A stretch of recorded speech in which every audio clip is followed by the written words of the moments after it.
Kristen. And I'm Bethany, And this is Looking for the Middle. the Christian girl's guide to modern dating. We are here to help you date with confidence while honoring the Lord and to show you that your identity and contentment are in Christ. We're going to give you the tools you need to date successfully and to be set up well for success in a godly marriage. If you've ever felt like you didn't really belong with any of the extremes in dating today, well, neither did we. So you're not alone. That's why we're here looking for the middle. Hello, everyone, and welcome to another episode of Looking for the Middle. We are so happy that we are once again recording in person, and we are slowly crawling back to our normal way of podcasting. Yay! So just a reminder, really quick before we jump in, if you're not already following us on social media, you should go do that. A lot of y'all have been doing that because we've been getting all of these little follow notifications that y'all are following us. So thanks for doing that. But if you are not following us, you can find us on Facebook at Looking for the Middle Podcast, or you can find us on Instagram at LFTM_podcast. So you should go do that when you get the chance. Not if you're driving right now listening to this, you can do it later. Very good point. Please follow all laws and ordinances of the town or city that you live in. Yes, please. Okay. So it's my turn for question of the day. Okay. And I already forgot what I said, so hold on a second. Oh, no, it's not. Here we go. Okay. Okay, you ready? Here's my question. Yes. What is something you tried really hard to like but just couldn't? Coffee. Ooh, good answer. I feel like it's like the, grown up, mature thing to, we'll have coffee. And there's all, the whole whipped coffee phenomenon of quarantine. Like, I didn't like it. I missed out on that. I was like, that looks really cool, but it'll taste gross. It did taste gross. Really? Yes, we tried it. And Okay. y'all know I like coffee. Yeah. It was disgusting. So I didn't, that may be an unpopular opinion. I don't know. But we tried to make it and it was not good. Interesting. Yeah. And every so once in a while, that's not a thing. Every once in a while, I still will try it because I love the way it smells. Yes. Oh my gosh, it smells so good. But I taste it and Just can't I get just behind don't it. like it. What don't you like about it? Is it just too strong, or do you just not like the flavor no matter how strong? Bitterness? Because it doesn't matter how much, the slightest flavor of it I don't like. Interesting. I don't like coffee ice cream. I don't like... You don't like coffee ice cream? No, even? that's what I mean. Just even the slightest taste of it I don't like.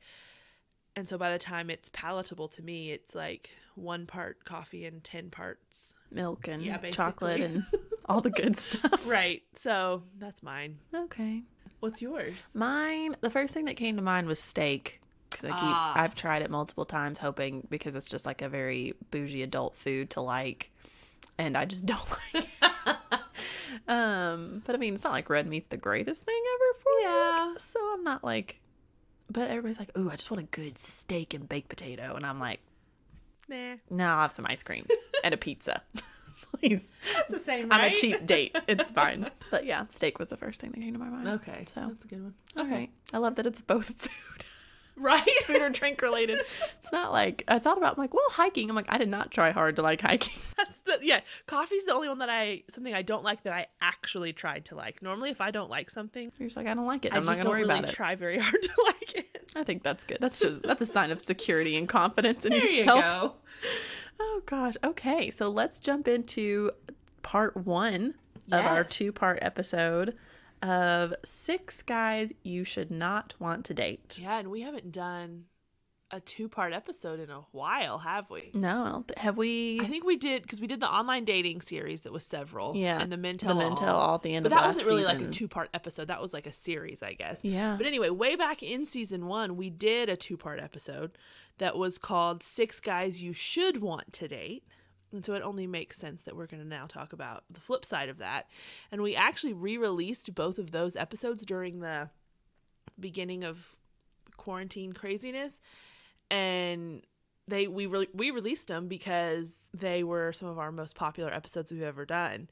And they have been insanely popular again. So that's obviously something you guys are wanting to know more about. So if you haven't listened to those yet, we really recommend you go do that. Go catch up on that so you know, kind of lay that foundation. Now today we're going to talk about guys you should maybe want to stay away from a little bit more, kind of the flip side of some of those things and the ramifications that can have on a relationship. Exactly. And just as a little disclaimer at the beginning, this is not an exhaustive list. We picked 6, but there are probably more. Well, not probably. There are definitely a lot more. So there are going to be guys that we don't think you should date that we will not talk about in these episodes. So for instance, y'all know our number one is always if he is not a Christian. Like that's kind of a disclaimer we put over a lot of our episodes, is that's the first thing you're looking for. But then also you have the other obvious ones, like if he's abusive, if he's with somebody else, if he pressures you physically, things like that we've talked about in other episodes. Those are also guys that you shouldn't date. But we're not going to expand on those categories in this episode, but we didn't want to not mention them either. So we'll break these 6 down that we've picked. But this is where you use your better judgment and discernment. You seek wise counsel, all of that before you get into a relationship with someone. Even if they don't necessarily fall into one of these 6 we're going to talk about, they may have other things that are red flags that you don't want to introduce into a relationship. So just keep that in mind as we're going through all of these. Yeah, just because we may not mention something in this list doesn't mean it's not something to be concerned about. We just picked 6 that jumped out to us. Exactly. To elaborate on a little bit more. So the first one, and you mentioned, obviously if he's not a Christian, but within that, I think there's room for a guy who doesn't go to church all that much, or who doesn't prioritize his faith. You may hear things like, oh, well, I'm a Christian, but the church just isn't really for me. Or I'm not really into religion. It's just about relationship, and I don't need other people for that. And I mean, that's true at its most basic form, but we're called to be a community. We're called to, gather together as a body of believers. And so those aren't really valid, I guess you could say. It's not good for man to be alone. Right. And, oh, well, I was raised with a Christian background, or I like to go to church on Sundays, but I definitely enjoy Friday and Saturday beforehand too. Like, I don't want to be with someone who's a Christian on Sundays and does whatever they want the other 6 days of the week just to come back on Sunday and make up for it or do it all again kind of thing. And I think if you see a consistent pattern of there always being some sort of excuse as to why someone didn't go to church on Sunday, oh, I slept in, oh, I was really tired, oh, I had to do this, that should be a priority to them. Going to church, that should be something they plan around, not something they do if they get around to it. So, ooh, say that again, because that was like tweetable. That was so good, and that wasn't even in the notes, y'all. Right off the top of my head. Oh my gosh. Do you remember what it was? Oh yeah, I didn't think you actually meant say it again. Yeah, say it again, just because I'm like, oh, that's good. No, I said going to church should be a priority. It should be something you plan around, not something you do if you get around to it. So somebody go write that down. That is good. So yeah, I love that. And y'all know we've talked about our list before, like what we're praying for in a guy. And personally, I pray for a man who has an obvious relationship with Jesus. So I want to see that he's a believer by the way he acts, the way he talks, the way he interacts with people, and the way he prioritizes his faith. Like, I want this to be something that I can just kind of look at his life and be able to say, you know what, I know he's a believer because I can see it, not just like he's saying all those statements you just read at the beginning.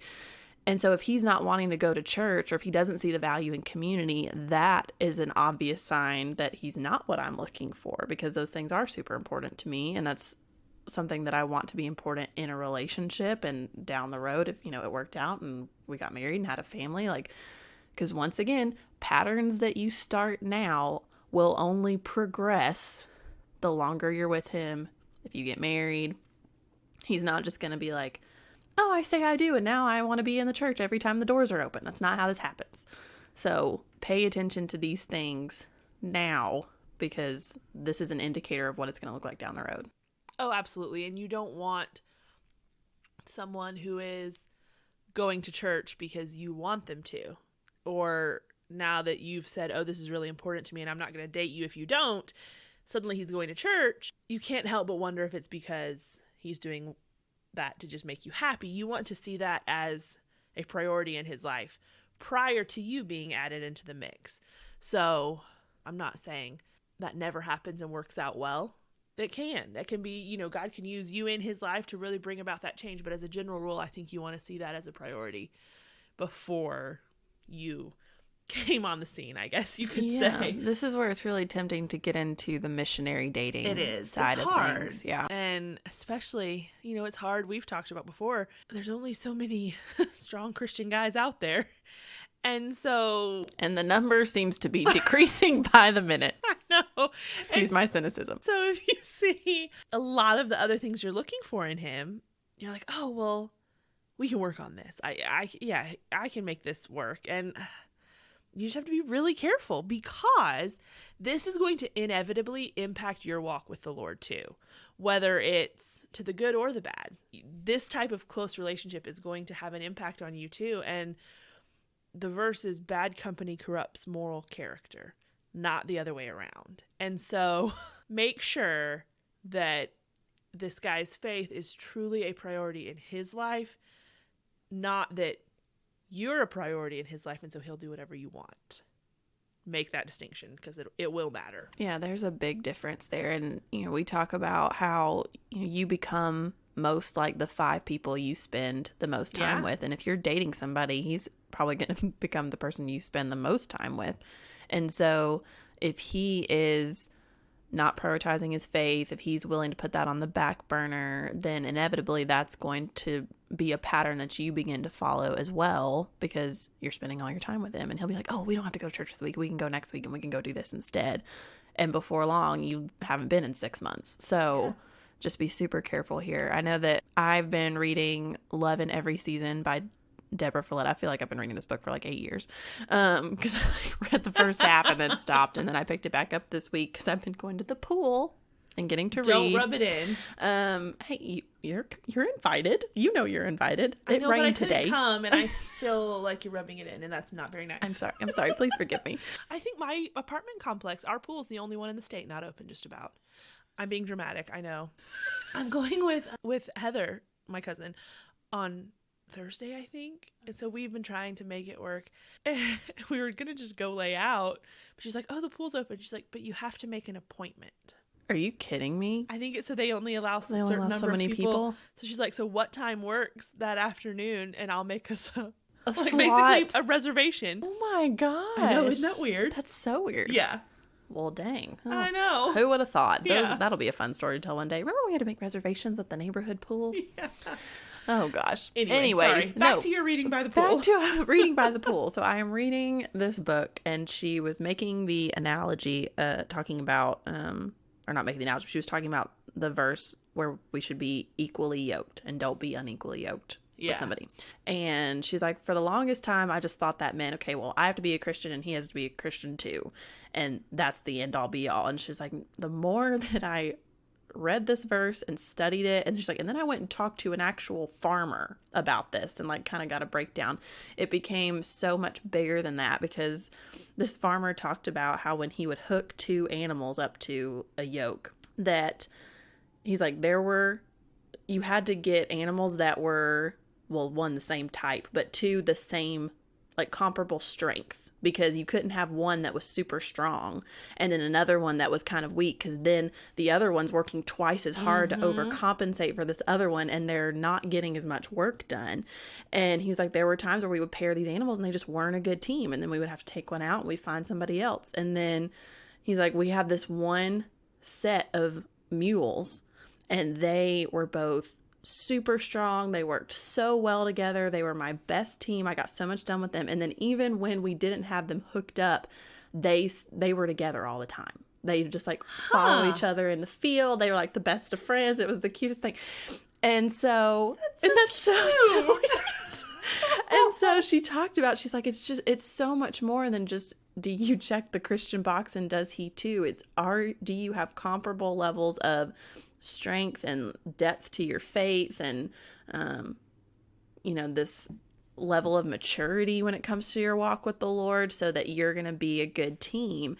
And that's what you're looking for. If you prioritize your faith, and if you're involved in your church, you want somebody who's going to be doing the same thing. And if not, you're going to end up like that set of animals where one of them's working twice as hard to overcompensate. She's like, your team's only as strong as your weakest link.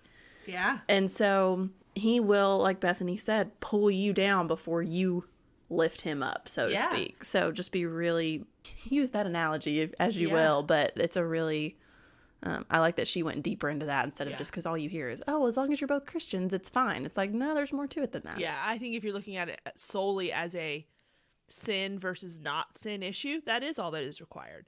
But I think you have to go past that and make it more of a wisdom issue. And there's more to it when you get that involved. And I think, like you were saying, if the stronger one is having to compensate for the weaker one and you're having to do double the work. If you think about the roles and the way God designed marriage, as women, we're to submit to our husbands. And if you are the one having to do double the work and compensate and bring him up and everything, I'm not saying it can't work. I'm just saying it's more difficult from the outset to really be able to embody that submissive role because, I mean, we're all fallen, sinful human beings. Bitterness is going to creep in, resentment. I think it gives way for maybe some trust issues even because you're like, okay, I know I'm supposed to submit and this is his decision and whatever, but I know I'm the more serious one when it comes to faith stuff. I know more, this, that, or the other. And I don't think it's a matter of just, maybe I shouldn't have said know more because it's not a matter of just intellectual, do I know more verses and do I know more Greek words and this, that, or the other. But it's a matter of, am I applying myself and learning more, I guess is really kind of how it is. And just think about it this way. If marriage is a picture of Christ in the church, then it should only result in both parties looking more like Christ. Not one of you looking more like Christ and compensating for the other. And so if he's not prioritizing becoming more like Jesus now, like you mentioned, when you get married, if we've said it once, we've said it 1,000 times. There's not a magical switch that's going to flip and suddenly he's going to be this perfect Christian husband. He'll never be that, but you know what I mean? Yeah. You know, is he studying God's word? Is he applying it to his life? That's not going to automatically happen later. And this is where you get into talking about like dating with purpose. If the purpose is marriage, which we've said that it is, then there should be patterns now that would indicate that a future marriage would mirror Christ and the church. That's what you're after with this, I think. And you need to be, yeah, like you said, equally yoked so that you're not one compensating unnecessarily for the other. Exactly. Okay, so let's move on to guy you shouldn't want to date number 2. You ready? I laugh because I don't know why I laugh. You'll know why she laughs. Give it a second. Yes. So number 2, the shameless flirt. We all have known someone like this at one time or another. Maybe you know one right now. We do. Can I ask one question that Yes. may rabbit trail us for a minute here? Yes. We've all heard about the shameless flirt all our lives, like the term. Right. Is there a shameful flirt? Is that a thing? Ooh, great question. That should have been my question of the day. Shameful flirt. Just curious. You don't have to answer now. If anyone Maybe else a out there mindful knows. flirt. Ooh, okay. I can, yeah. An intentional flirt. Oh, I think the shameless one's very intentional. Oh, that's also true. Yeah, I think there's a mindful,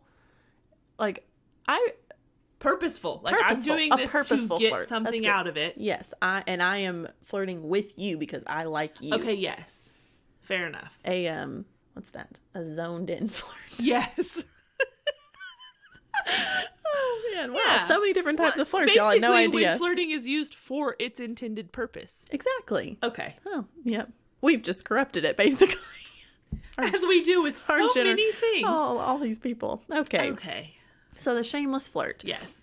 And Bethany and I were having a conversation. This was several weeks ago when we were initially talking about this episode. And I think I said, I was like, I feel like this is like the Christian version of sleeping around. It is, though. And yeah, and just stick with me here because, you know, you think, oh, it's just flirting. Like, it doesn't mean anything. You know, he flirts with everybody. I flirt with everybody, whatever. But whether or not you admit it, if a guy is consistently flirting with you, you're going to get attached in some way. Your brain is going to read into things. You're going to expect that kind of interaction every time you're around him. And then when it doesn't happen, you're going to be disappointed. And this is going to end up bothering you down the road more than you think it will. Just like when people say, oh, you know, sex is just physical. We're just friends with benefits. It doesn't mean anything. Someone always ends up getting hurt in those types of relationships.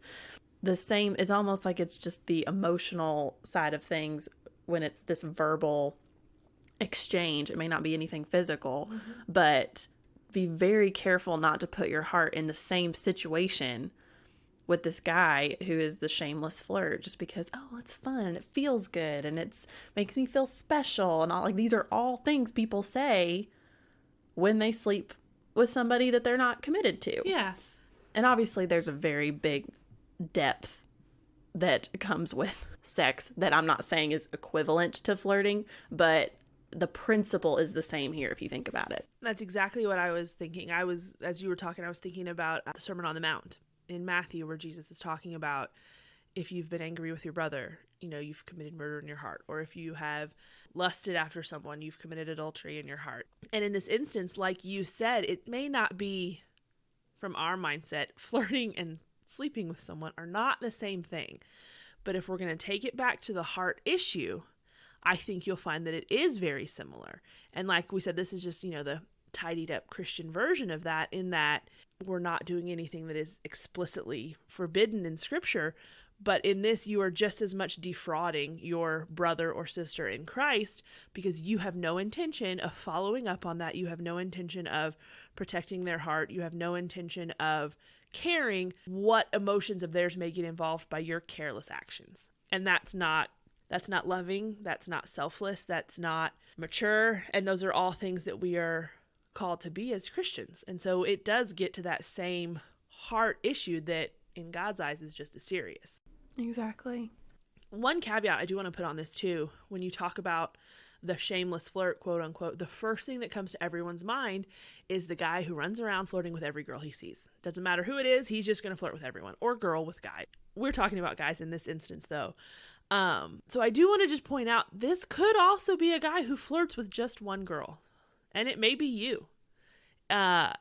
If it's constant and it still never seems like it's going anywhere, it may be the same thing even if it's only one person. And like I said before, this is selfish and just immature on his part. So don't be the fallback girl. Don't be the girl that you just allow him to continue to act that way. Remove yourself from that situation. Call him out on it if you need to. I don't mean like in front of 20 people at a party. Don't you take the high road and be the mature one. And it may be that you need to address it and say, hey, this isn't okay anymore. But yeah, it doesn't mean it's only the guy flirting with 10 girls at a party. Exactly. I'm glad you make that distinction. And for a lot of guys, this doesn't really change when he starts dating somebody either. Like, if he's kind of wired this way to where he's just naturally kind of seems to be flirty with everyone, then you need to think about, okay, do I want to date the guy who flirts with everybody? Because even if he eventually works on and becomes more aware of it, initially there's going to be that like, oh, well, yeah, he's dating her, but he also just flirted with her, and her. And you've got to really think about and ask yourself, am I okay with that? Because most likely, I don't think most girls would be. No, I don't know about you. I probably do know about you, but I am just a little bit too jealous, insecure, fill in the blank, to be okay with that. Yeah. Like, yeah, I couldn't handle it. No, I'm not like an obsessively jealous person, but no. I am definitely, I've got a little bit of jealousy, which I think is healthy. It is. There's a possessiveness that's okay. Right. That's not like, controlling. Yes. Yeah, I'm not, if my boyfriend's flirting with other people, I'm not really going to be okay with that. Yeah, because again, this is a pattern. Mm-hmm. So this isn't okay when you're married for you to have your husband and he just goes on and like flirts with whoever. Exactly. So it's okay for you to not accept that as a pattern now, because you don't want that to be something that moves forward in the relationship. So just more things to think about, y'all. Okay. Are you ready for our last guy of this episode? Yes. So let's move on. It's almost, in a way, the flip side of the guy who flirts with everyone is the guy who won't do anything. And I didn't think about it that way. But you're right. I didn't either till just now. But this can look several different ways, I think. It can be the guy who's passive and literally just won't do anything. That's not going to change once you're dating him. And I think this is where we can fall into a trap of, well, I'll fix him. Mm-hmm. It's fine. If it's me, it'll be okay. I can make it better. You can't. This is something he has to work on. Well, and I think this is passive too. You know, we're talking about obviously in the context of a relationship, but even, and I know you probably feel the same way, if he's passive just in life in general, like if he lets people run all over him, if he's not driven with his work or like is not hardworking, or he's not just moving towards something or pursuing something, that's a concern to me. Yes, I think there's laziness there a lot of times. And I'm not saying someone has to be the CEO of a Fortune 500 company or he's lazy. Right. I'm not. I would prefer not to date that guy because he doesn't have any time. Yes. But within the job that he does, within the work that he has, within his sphere of influence, within his friend group, and is he diligent to put the time in that it needs to be the best that it can? Not a workaholic, but not a lazy bum either. Exactly. So it could be that he's passive. The guy who doesn't do anything could also mean that he can't or won't communicate well. And I have learned through recent experiences, the past, month or 2 or 3, that the ability and the willingness to communicate are 2 very different things. And I knew that intellectually, but I think it's just been made even more clear to me that someone who can communicate well but doesn't is almost more infuriating to me than someone who just can't communicate well. Yeah. So, Because the potential's there and it's just not happening. Exactly. And I think that falls into your catchphrase of the season. You want to be with someone who wants to be with you, and someone who is not willing to put in the effort it takes to communicate well is saying, whether he means to or not, that he doesn't really want to be with you. Mm-hmm. That's not a priority. It's not something he's willing to put in effort and put in work to do. And ain't nobody got time for that. Exactly. Exactly. Well, and that's another, thing, this guy who won't do anything, that could mean, like you just said, he says you're a priority, but then his actions don't back it up. Exactly. And I've learned the hard way that a guy saying you're important to him is very different than him showing you that you're important to him. And I mean, my love language by far is words of affirmation. Mm-hmm. I have learned in dating, quality time becomes way more important because I've dated guys who gave me the words of affirmation, right, but then they never spent time with me, mm-hmm, or they, would cancel plans, or they wouldn't make that effort to actually connect with me in that way. And then the relationship ended.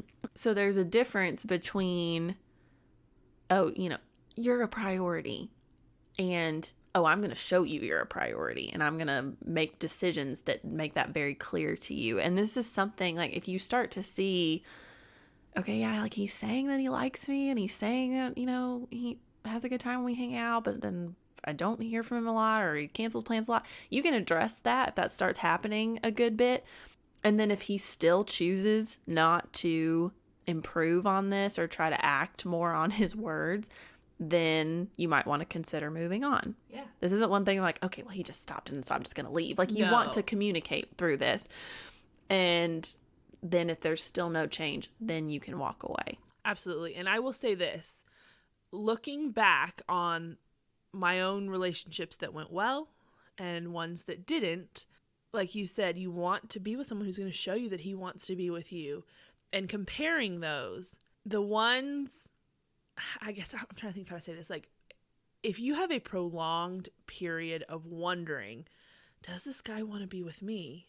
He probably doesn't. Mm. Because guys who want to be with you and are in it, they'll make that known. There's no guessing. Exactly. Yeah. There's not, we're girls, we second guess every little thing. So yes, there are going to be little blips of wondering. But if you find yourself in these prolonged seasons of wondering and you're not being unrealistic about it, I think that's a good indication that he probably doesn't want to be with you. Yeah. And I don't mean like he hates you. I'm just saying this is obviously something that doesn't seem to quite be the same priority to him. And so, yeah, in looking back, I'm like, with so-and-so, I never wondered, does he want to be with me? I'm not sure. Or, that kind of thing. And just kind of reflecting on that, it's very clear. Mm-hmm. And so if you're wondering a lot, I think you may have your answer. Yeah, that's a good indicator for sure. Yeah. And the last thing, as far as a guy who won't do anything, we said he's passive, he can't communicate, he won't communicate, he says you're a priority, but you're not, or he doesn't show that necessarily. And the last thing I'll say is if you have brought up issues, like maybe the one we just talked about, and he doesn't really put in the effort to improve them, that also follows under the guy who won't do anything. Because, and we'll talk about this a little bit more in detail in the next episode under another guy that kind of overlaps with this one a little bit, but you want to be with somebody who, when you like, hey, this is how you're making me feel, and I don't feel valued, I don't feel important to you. I don't feel like a priority. I feel like I'm just kind of falling by the wayside here. And if he truly cares about you, his reaction, oh my gosh, I'm so sorry. What can I do to make sure you don't feel that way anymore? That's what you want to be with. Right. And if he doesn't, and he's like, oh, okay, yeah, and then just kind of moves on and nothing changes, Yeah. no, you don't want to be with somebody like that. You want to be with somebody who, when he comes to the understanding that he's hurt you or that you're questioning things or that you're confused, he wants to make it better and he wants to improve. And if those qualities aren't there, it's a red flag. Agreed. For sure. And okay, so we mentioned 4 things here under the guy who won't do anything. It could be that he's passive, the guy who can't or won't communicate, the one who says you're a priority but doesn't back that up, and then 4, the one who doesn't really put an effort to fix issues that have been brought up. So you can't, like the last 2, you can't really do if you're not dating someone yet. So just like if you're thinking about possibly dating some guy and you're like, oh, but I need to know if he's going to put an effort to fix issues that I bring up, you can't really do that until you're dating. So don't feel like those have to be figured out before you date someone. You can tell a lot of times if he's passive and what his communication is like, for the most part, before you're dating someone. It's not going to be the same once you're dating, but you can kind of gauge those ahead of time.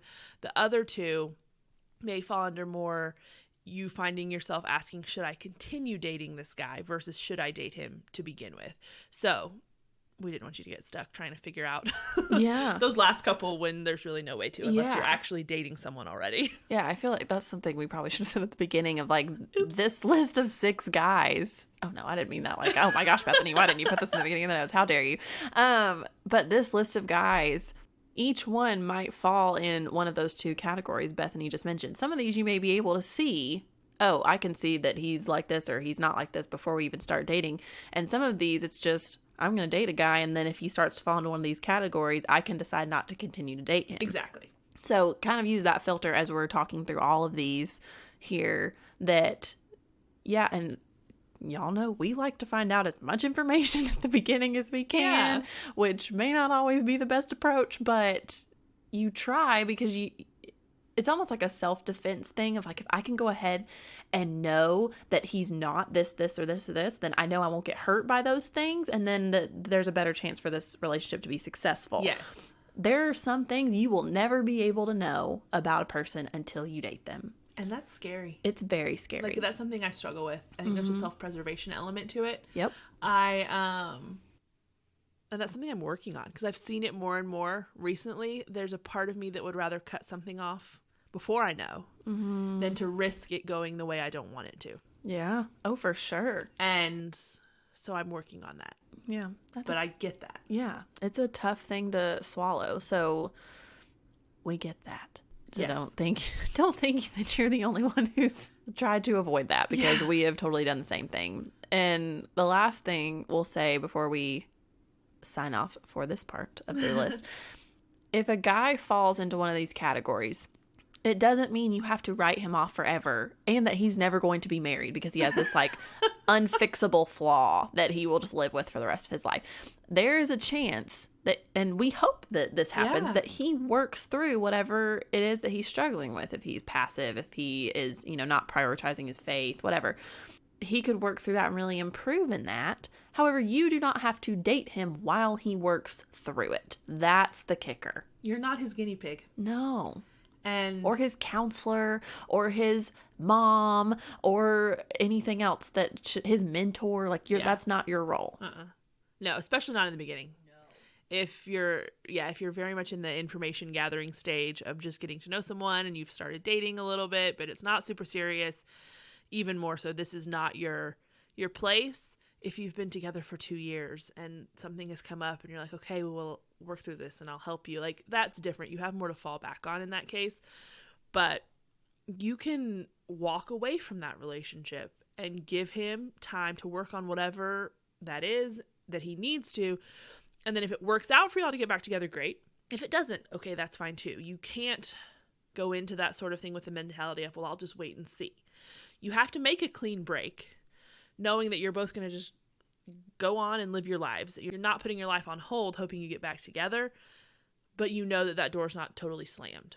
that if those issues were fixed, if things were worked on, if improvements were made and he came back, you'd be open to it. But don't wait expecting that, I guess. It's so tempting when you really like somebody to be like, oh, well, he'll just work through it. And then in a couple months, like, it'll be fine. And we'll just get back together and it'll be great. And I'm just going to sit here and wait, hoping that happens. Because that makes a good movie. Exactly. I was just thinking the same thing. I'm like, oh, man, what a Hallmark movie. I'd watch that movie. Yeah. All 12 of them. I know.